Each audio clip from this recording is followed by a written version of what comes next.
शाळा तपासणी करून सकारात्मक अहवालाच्या बदल्यात 25,000 रुपयांची मागणी केली, मात्र केवळ 5,000 रुपयांचे पॉकेट हातात येताच नाराज झालेल्या गट शिक्षणाधिकाऱ्यांचा व्हिडिओ सध्या समाज माध्यमांवर व्हायरल होत आहे.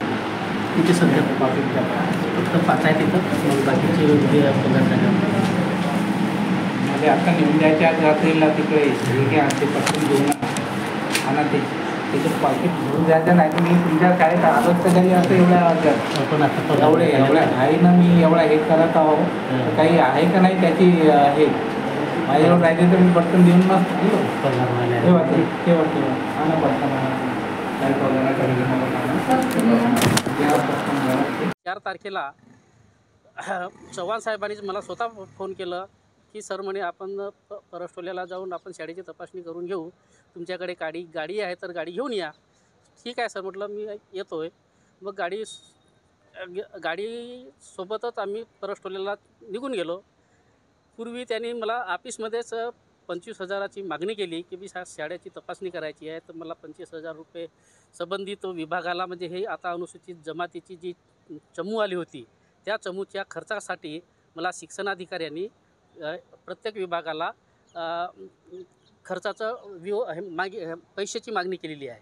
त्यामुळे मला आजच पैसे नेऊन द्यायचे आहेत, तर तुम्ही मला आज 25,000 रुपये द्या. साहेब म्हटलं माझ्याच्यानं 25,000 रुपये देणं जमत नाही. आणि म्हटलं तुम्ही शाळेत चला, शाळेचं तुम्ही तपासणी घ्या, ज्या शाळेमध्ये काही त्रुट्या असतील त्या त्रुट्या सांगा आणि त्रुट्या लिहा. तर ठीक आहे म्हणे, पण 25 नाही द्याल तरी चालेल म्हणे, पण 20,000ची त्यांनी मागणी केली. असा एक कारोबार चव्हाट्यावर आला, त्याच्यामध्ये गट शिक्षण अधिकारी एका संस्थाचालकाकडून 20,000 रुपयाची मागणी करतात, 5,000 रुपये ते देत आहेत. असं जर कोण करत असेल व्हिडिओ समोर आलेला कारवाई होणार का? तो व्हिडिओ जर आपण दिला निश्चितपणे त्याची चौकशी करू. चौकशीमध्ये जे काही निष्पन्न होईल त्याप्रमाणे कारवाई केली जाईल.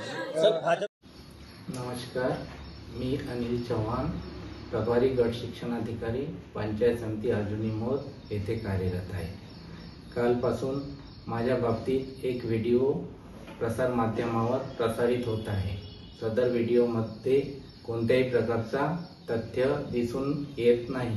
सदर प्रकरण मला ब्लॅकमेलिंग करण्याचा प्रकार आहे.